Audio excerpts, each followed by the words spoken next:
Welcome to week 2, day 5 of our e-learning. Our performance task. I will need to be able to identify and explain the theme of a story. Also, I will need to be able to use text evidence to support my answer and elaborate more with specific details. In addition, I will need to be able to compare and contrast two different text themes. Finally, I'll need to be able to identify first and third person point of view within a text. I will need to be able to explain my answer by giving specific words and evidence from the text to support my answer. Our words to know this week: yanked, feast, streak, model, studio, ruined, schedule, concerned, smeared, glorious, passenger, apartment, newspaper, market, biscuits. Our essential questions. How can I identify theme by using the clues in the story? How can I answer comprehension questions based off of the text? Today we're going to watch a short video about point of view, and it's just a quick little song that it reviews over first, second, and third person point of view, but our most important focus is going to be the first and the third person point of view.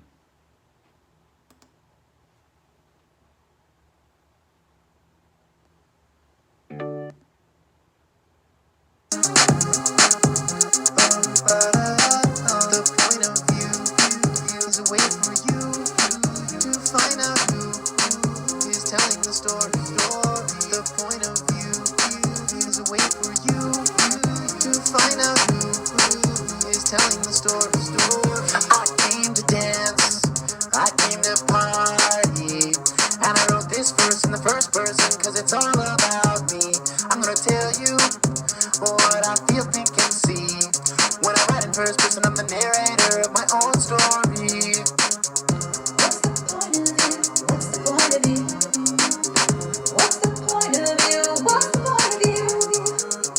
What's the point of view? What's the point of view?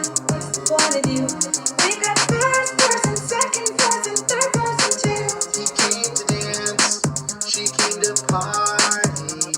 A story written in the third person tells what an outsider sees. The narrator uses pronouns like they, he, and she to explain what a character does in a third person story. What's the point of view? What's the point of view? What's the point of view? What's the point of view? What's the point of view? What's the point of view?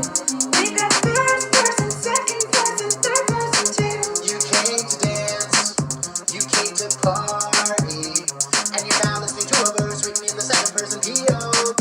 This style of writing's often used in letters and poetry, and anytime you want to address readers directly. What's the point of view? What's the point of view? What's the point of view? What's the point of view? What's the point of view? What's the point of view? We got first person, second person, third person too. The point of view is a way for you to find out who is telling the story. The point of view is a way for you to find out who is telling the story. The point of view is a way for you to find out who is telling the story.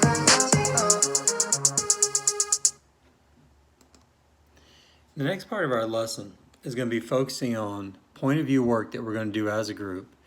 In your work packet, you have the exact same assignment that we're going to be looking at. Narrator and point of view. In every story, there's a storyteller. It's called a narrator.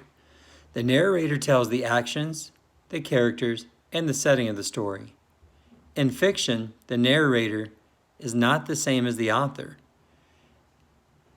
An author creates a narrator. For example, in Treasure Island, the narrator who tells the story is Jim Hawkins, the son of an innkeeper. The author who wrote the book is Robert Louis Stevenson. Jim says in the first lines of the book, he goes on to mention that he is writing the story in the 1700s. Robert Louis Stevenson was not born until 1850 and wrote Treasure Island in 1883. There were two main types of narrators, first person and third person. A first person narrator is usually a part of the story. The narrator uses I and me in the text. Treasure Island is a first person narration or story told by Jim, who is a character in the story and uses I and me. Another example from the book: I was standing at the front door for a moment, full of sad thoughts about my father, when I saw someone drawing slowly near along the road. A third-person narrator is the most common in fiction. The narrator is not a character or at least not a main character.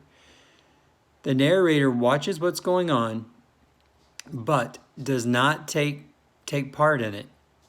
A third-person narrator only uses he, she, or it, never me or I. Like a first-person narration, the author still creates the narrator. An example of a third-person narration is The Wonderful Wizard of Oz by L. Frank Baum. When Dorothy stood in the doorway and looked around, she could see nothing but the great prairie on every side. The author uses she when talking about Dorothy, the main character. The only time that I or me is used in the story is in conversations. Remember, in first person, the narrator is usually a main character and uses I and me. In third person narrations, the narrator is not a main character and uses he, she, or it. I and me is only used in conversations. The next part of our assignment we're going to do as a group, and we're going to be identifying is it first person or third person point of view. We have to look for our clue words to help us decide first or third person point of view. In the very first one, at 9:30 that night, Tom and Sid were sent to bed as usual. They said their prayers, and Sid was soon asleep. Tom lay awake and waited in restless impatience. Think about the clue words we just heard. We just heard they and their. So that gives us a good idea that we are looking at third person point of view because of they and their. By looking at our second practice, there were 6 young colts in the meadow besides me. They were older than I was. Some were nearly as large as grown-up horses. I used to run with them and had great fun. We used to gallop all together round and round the field as hard as we could go. Thinking about this assignment for number 2, we've got they, which sounds like a third person point of view, but then we have I, and we. So we have 1 third person clue, 3 first person point of view clue. So with that in mind, that gives us a clue that it would be first person point of view. Looking at number 3, to begin my life with the beginning of my life, I record that I was born, as I have been informed and believe, on a Friday at 12 o'clock at night. It was remarked that the clock began to strike and I began to cry simultaneously. So we pay attention to our clue words. Our clue words are my, I, and once more, I. That's an easy one for us to decide, so it must be first person point of view. And the final one. Since his papa's death, Cedric had found out that it was best not to talk to his mama about him. When his father was ill, Cedric had been sent away, and when he had returned, everything was over. Thinking about those clue words, his, it, his, him, his, he. What are you thinking about on point of view? Yeah, I think you just got it. It is third person point of view.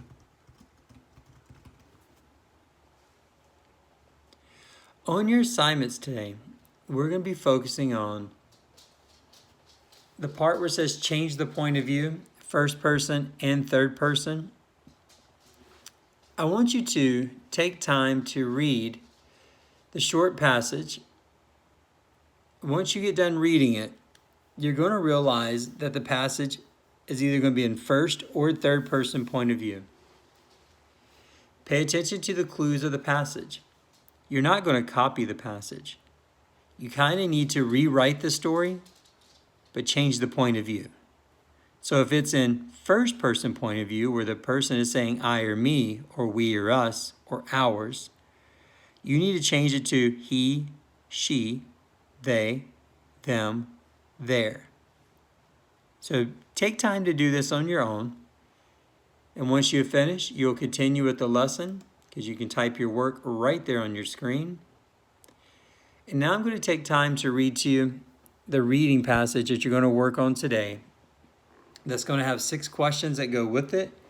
Some are comprehension, and one is going to be based on the point of view. Labyrinth by Kelly Hashway. As Marcus, Lexi, and Adam walked up to the giant cornfield labyrinth, their eyes widened in amazement. "We have to race through that?" Lexi asked.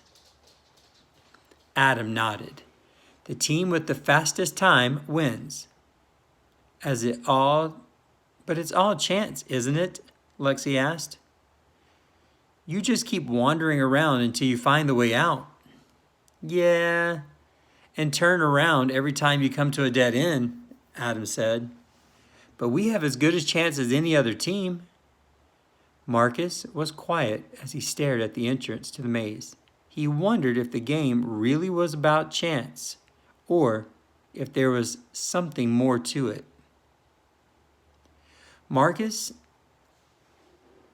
Lexi, and Adam waited for their turn in the maze. And the longer they waited, the more nervous they got. "What if we can't find our way out?" Lexi asked. "Don't worry," Adam said. "They have white flags on long poles all over the maze. All you have to do is raise one up, and they'll send someone to get you." When they arrived, they stood at the entrance waiting for the whistle that would start the clock. The second it blew, they raced straight ahead and came to an intersection. "Which way?" Lexi asked. "Left," Adam suggested. They went left, and after a while, they reached a dead end. They raced back to the intersection and headed to the right. When they came to a new intersection, Adam thought he had figured it out. The last one was right, so this one must be left.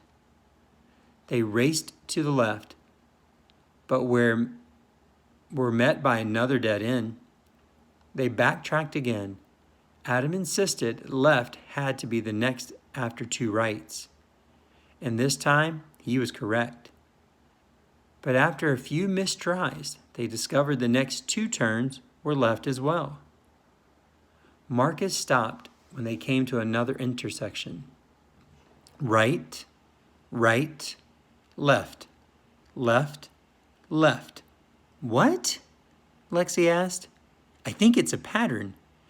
Remember, Adam said that they put white flags in here to help people who get lost." "Yeah," Adam said. "Come on, we're wasting time." Marcus raised his hands. Wait! I think they use a pattern to help find people who get lost. It's right, right, left, left, left. Lexi and Adam looked at each other and shrugged. Marcus led the way, and the pattern seemed to be working. They didn't hit a dead end. They picked up the pace, running to make up time. Now that they were convinced they'd figured out the maze, they reached the exit and ran out into the crowd. The judge stopped the clock and smiled. Well, it looks like we have our winners by about 10 seconds. Marcus smiled, proud of himself for figuring out the pattern behind the labyrinth. Your assignments are going to be doing some multiple choice questions, and you're going to be doing some assignments where you have to answer some questions. On number 1, it says, what is the definition of a labyrinth? A, maze. B, a cornfield. C, a group of friends. D, a pattern. Over on the side, you can type your answers in by just typing 1, put your answer beside it. And then when you get done, you'll go to number 2, put your answer by putting number 2. Number 2, what are the white flags in the corn maze for? They help people see how to get through the maze. B, they mark a path for people to follow. C, they are used to signal for help if you get lost. D, they are placed at the end of the corn maze to mark the finish line. Question 3. Who figured out the pattern in the corn maze? I want you to please make sure you tell me just the name. You don't have to give a complete sentence. Just give me the name of the person who completed the pattern. Number 4, reread the sentence from the story and choose the best definition for the underlined word. When they came to a new intersection, Adam thought he had this figured out. The underlined word means you're focusing on intersection. Does it mean A, place where two roads meet? B, place where a road ends, dead end? C, place where there's a curve in the road? D, bench on the side of the road, or a path? You may type your answer in for number 4 right there in the text box. Question 5. During which season, summer, spring, winter, or fall, does this story probably take place? And you also have to answer the second part. How do you know that that season is the best answer? Give me your best answer based off of details, and you have to explain it. Number 6. What point of view was the story written in? First or third person? And what clues did you use to help determine the point of view that you chose? Your Day 5 exit ticket, you have 4 short reading assignments that you need to read and determine is it first person or third person point of view, and then tell me in your text box down below what clue words did you find that helped you come up with that answer. You have number 1, 2, 3, and number 4. The last part of the assignment I'm going to ask you to do. What did you feel like you learned this week in this lesson? I want you to tell me what did you feel like you learned, and then I want you to explain what did you learn. Pages 33 and 34 is a writing prompt. You may use the text boxes if you need. There's 2 of them. If you need, you may continue on the second one. If not, you may just use 1. My writing prompt is, write about how you and your family are dealing with the quarantine that we all have to do. How have you felt during this event? What have you missed? Are there things that you are worried about? If so, explain them. Your graded assignments today are the 6 questions that go with the labyrinth. Also, the day 5 exit ticket with the 4 questions and your writing prompt. I want to remind you to please make sure you're working on your social studies assignment that's under the social studies tab on EDSB for you to click, and you may type your answers straight in and send it back in for your grade. The social studies grade will need to be turned in before the end of today so you can get that grade for your assignment on EDSB. Also, make sure you completed your 45 minutes of reading this week and your 45 minutes of math this week for iReady Reading. There are also books for you to read on Mayan that you may do on your independent reading if you choose. If you have any questions about any of the assignments this week, please make sure you take time to send it in to your teachers and we'll gladly answer your questions. Thank you for participating in week 2, day 5 of our e-learning lessons.